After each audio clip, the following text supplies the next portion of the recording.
बिस्मिल्लाहिर्रहमानिर्रहीम। अस्सलामु अलैकुम वरहमतुल्लाहि वबरकातुहू। रब्बी ज़िदनी इल्मा, रब्बी ज़िदनी इल्मा, रब्बी ज़िदनी इल्मा। Welcome to Storyland and very warm welcome to all of my new subscribers. Thank you very much for your support. I hope all of you are fine and doing well. I am Muhammad and today we are going to read the chapter Sun and Moon from New Oxford Modern English, Book 1, 3rd edition.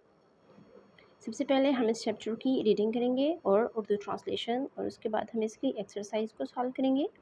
चलिए reading start करते हैं। सन and moon, सूरज और चांद। Words to know, ऐसे अल्फाज जिनको जानना आपके लिए ज़रूरी है इस चैप्टर की रीडिंग करने से पहले।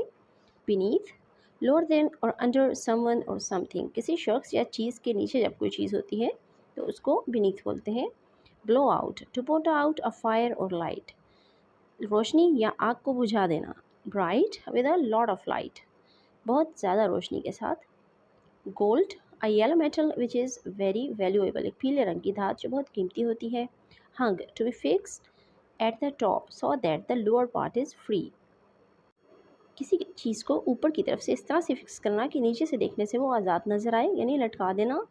Lanterns, a light in a container made of glass और paper that usually has a handle for carrying, एक बर्तन के अंदर रोशनी जो कि ग्लास यानी कांच का या कागज़ का बना हुआ हो और मोस्टली इसको ऊपर से पकड़ने के लिए एक हैंडल भी लगा होता है। Silver, a shiny grey metal that is valuable, एक बहुत चमकदार सुरमई रंग की धात जो बहुत कीमती होती है। रोटेट, टू मूव और turn around a fix point, किसी एक फिक्स्ड पॉइंट के आसपास किसी चीज़ को घुमाना या हरकत देना। The moon shines clear as silver, चांद चांदी की तरह साफ चमकता है। The sun shines bright as gold, सूरज सोने की तरह रोशन होकर चमकता है। And both are very lovely, और दोनों बहुत प्यारे हैं। एंड वेरी वेरी ओल्ड, और बहुत बहुत पुराने भी। God hung them up as lanterns for all beneath the sky, सबके लिए आसमान के नीचे। And nobody can blow them out, और कोई भी उनको बुझा नहीं सकता।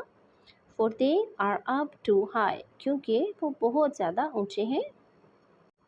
This was the reading and translation of this poem. Now we are going to solve the exercise. The first part of exercise is understanding the poem. Question 1 is talk about the following with your teacher and then write the answers. अपने teacher के साथ सब questions को discuss करें और इसके answers right करें।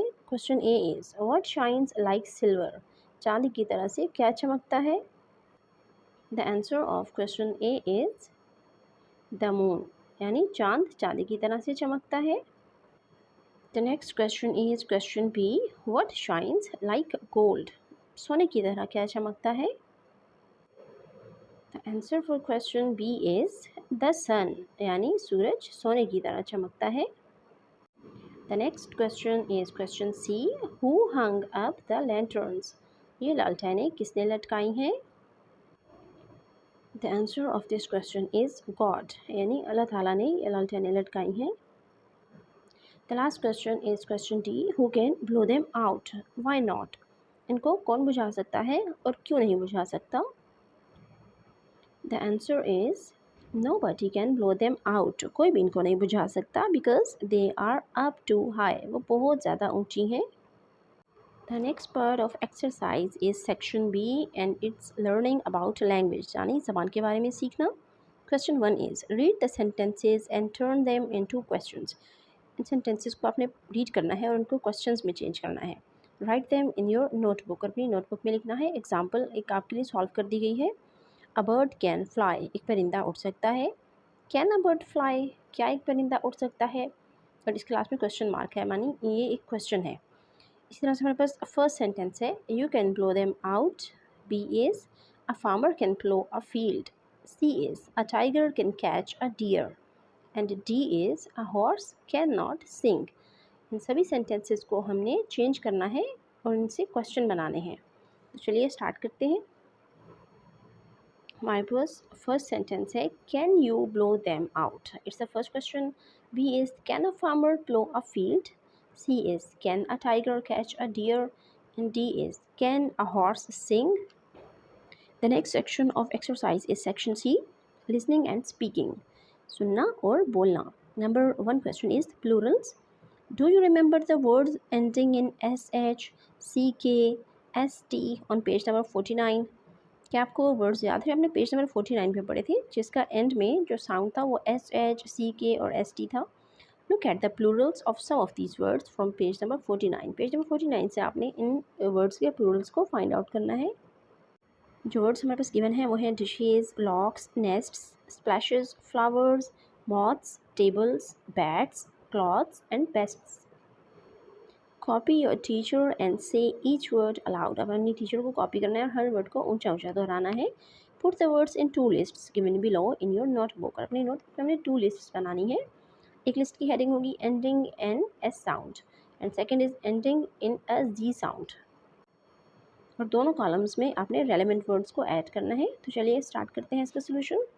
Ending in an S sound, इसमें है locks, nests, moths, bats, clothes and pests. And the words ending with Z sound are dishes, splashes, flowers, and tables. The next section of exercise is section D, activity. Question 1 is match the words in column A to their opposites in column B. Column A में जो words given हैं उनको आपने column B में उनके opposite words के साथ join करना है. सो इन वर्ड्स को मैंने अरेंज करके यहाँ पे राइट डाउन कर दिया है.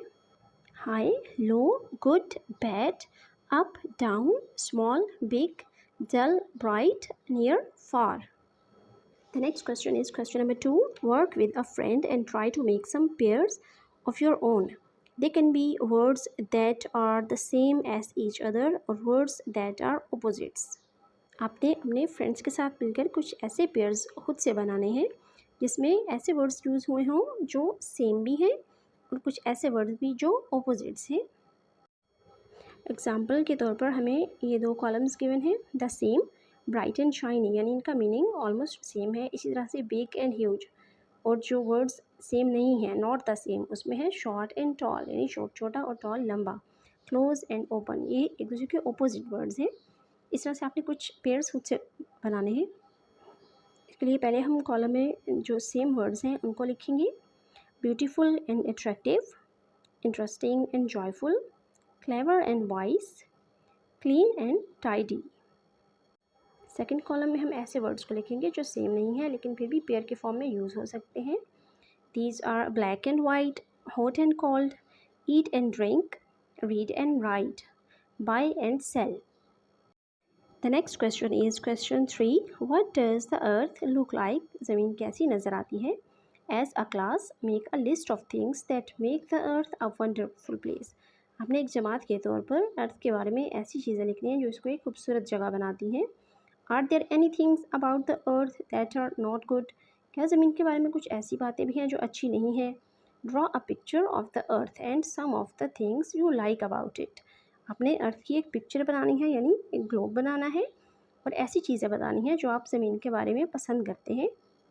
The answer of this question is earth is such a beautiful planet with all of its oceans, plants, animals, and land. The variety of life on Earth is what makes it so special. Actually, Earth is the only known planet that can support life. For a planet to be at the right temperature and support life, it needs to be in the Goldilocks zone. ये अर्थ के बारे में कुछ अच्छी बातें थी. इसके बाद हम कुछ ऐसे पॉइंट्स को डिस्कस करेंगे जो अच्छे नहीं हैं. Pollution is damaging not only to human health but to other species and ecosystem as well. Our atmosphere is a protective layer of gases surrounding Earth. It can be polluted by natural sources like when a volcano erupts and spews gases into the air. But human activity also pollutes the atmosphere. The next question is question number 4. What are facts? हक़ाइक़ क्या होते हैं? Facts are statements that are real or true. हक़ाइक़ ऐसे बयानात होते हैं जो हकीकी और सच्चे होते हैं. Examples: the earth is the third planet from the sun. Karachi is the biggest city of Pakistan. ज़मीन निज़ाम शमसी में सूरज से तीसरा सैयारा है और कराची पाकिस्तान का सबसे बड़ा शहर है. रीड दी सेंटेंसेस, इन जुमलों को पढ़ें. Circle true if the statement is a fact. अगर ये बयान एक हकीकत है तो इसको एनसर्कल करें, circle false if it is not a fact. अगर ये एक फैक्ट नहीं है तो आपने फॉल्स को सर्कल करना है। ए, डॉग्स हैव 2 ईयर्स, कुत्तों के 2 कान होते हैं, it is true. B, fish swim in water, मछली पानी में तैरती है, it's also true. C, polar bears are white in colour, polar bear colour में वाइट होते हैं, it's true. And D, birds have 2 horns, यानी परिंदों के 2 सींग होते हैं, इट्स फॉल्स। इनके आंसर्स को मैंने स्टेटमेंट के नंबर के साथ लिख दिया है। First is true, second is true, third is true, and the last one is false. So this was the end of this lecture. Hope you liked it, and if you want to learn more, please like and share my videos and subscribe my channel, and don't forget to hit the bell icon to get the latest updates. If you have any comment, query or suggestion related to my content and my niche, you can freely tell me in the comment box below to make my channel and my content more useful for you.